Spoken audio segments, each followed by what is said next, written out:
Hello दोस्तों, आज इस वीडियो में मैं आप लोग को जानकारी देने वाला हूं कि आप लोग किस प्रकार से एसबीआई बैंक का एड्रेस चेंज करने का फॉर्म भर सकते हो।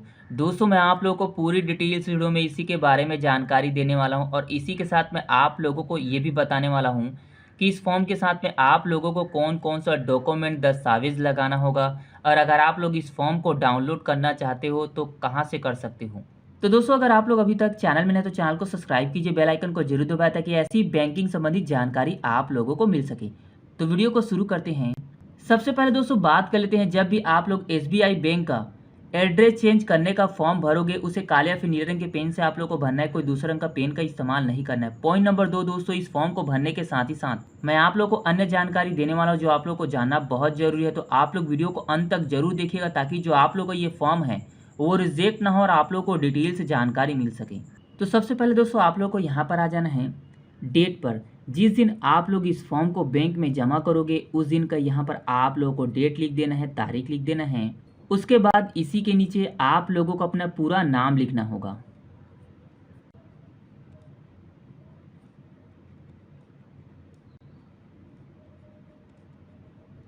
दोस्तों ध्यान रहे, जो भी आप लोग डिटेल जानकारी यहाँ पर लिखोगे, इस बॉक्स में भरोगे, उसे कैपिटल लेटर बड़ी एबीसीडी में आप लोगों को लिखना होगा।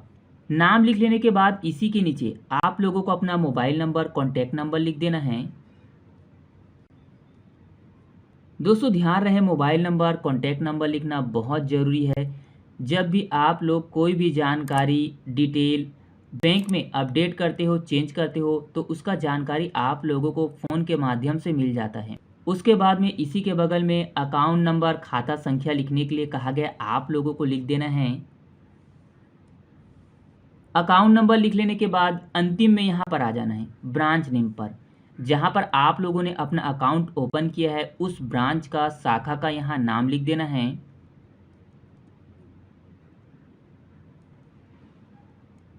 इतना कर लेने के बाद दोस्तों आप लोगों को यहाँ पर आ जाना है पॉइंट नंबर 2 पर, एड्रेस चेंज। आप लोग यहाँ पर पढ़ सकते हो।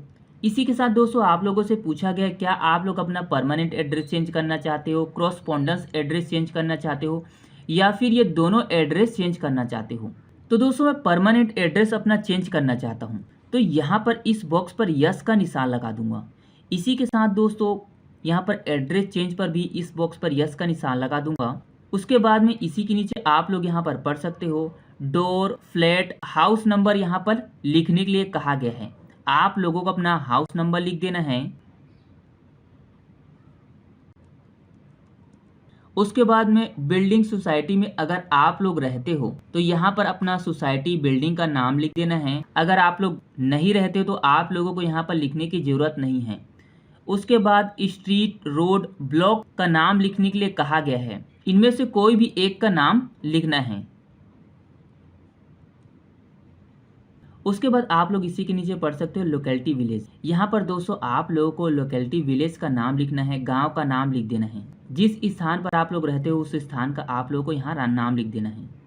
उसके बाद में इसी के नीचे आप लोगों को सिटी, शहर का नाम लिखने के लिए कहा गया है। जिस भी सिटी, शहर में आप लोग यहाँ पर रहते हो उस सिटी, शहर का यहाँ पर आप लोगों को नाम लिख देना है। उसके बाद में यहाँ पर अपने एरिया का पिन कोड लिखना है, जिस भी आप लोग एरिया में रहते हो। इतना कर लेने के बाद दोस्तों आप लोगों को यहाँ पर स्टेट, राज्य का नाम लिखने के लिए कहा गया है। जिस भी राज्य में आप लोग यहाँ रहते हो उस राज्य का यहाँ पर नाम लिख देना है।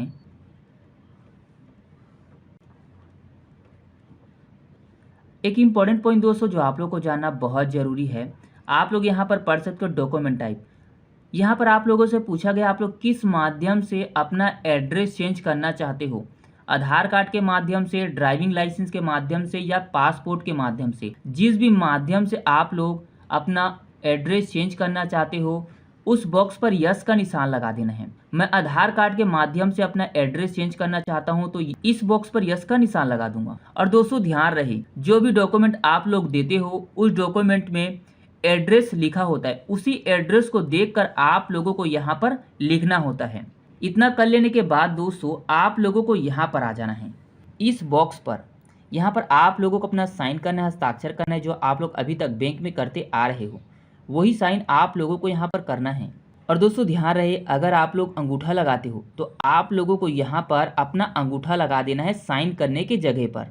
बस दोस्तों आप लोगों को इस फॉर्म में इतना ही भरना है। अब दोस्तों बात कर लेते हैं इस फॉर्म के साथ में आप लोगों को कौन कौन सा डॉक्यूमेंट अटैच करना होगा।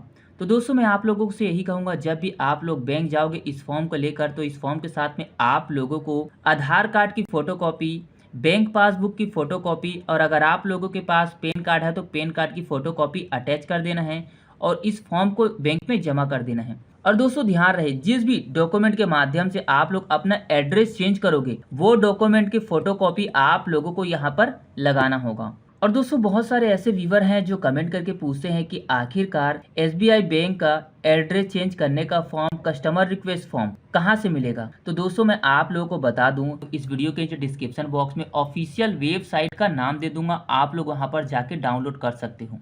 और एक इम्पॉर्टेंट पॉइंट दोस्तों जो आप लोग को जानना बहुत ज़रूरी है, जो आप लोगों को एड्रेस है वो कितना दिनों में चेंज हो जाता है, कितना समय लगता है एड्रेस चेंज होने में। लगभग 1 से लेके 7 दिन का समय लगता है और ये आप लोगों के बैंक के ऊपर भी निर्भर करता है कि वो कितना जल्दी आप लोगों के जो एड्रेस है उसे चेंज कर देते हैं। तो दोस्तों अगर आप लोगों को इस फॉर्म से संबंधित या फिर अन्य बैंकिंग संबंधित कोई भी सवाल है तो आप लोग कमेंट बॉक्स में कमेंट करके पूछ सकते हो। वीडियो देखने के लिए धन्यवाद।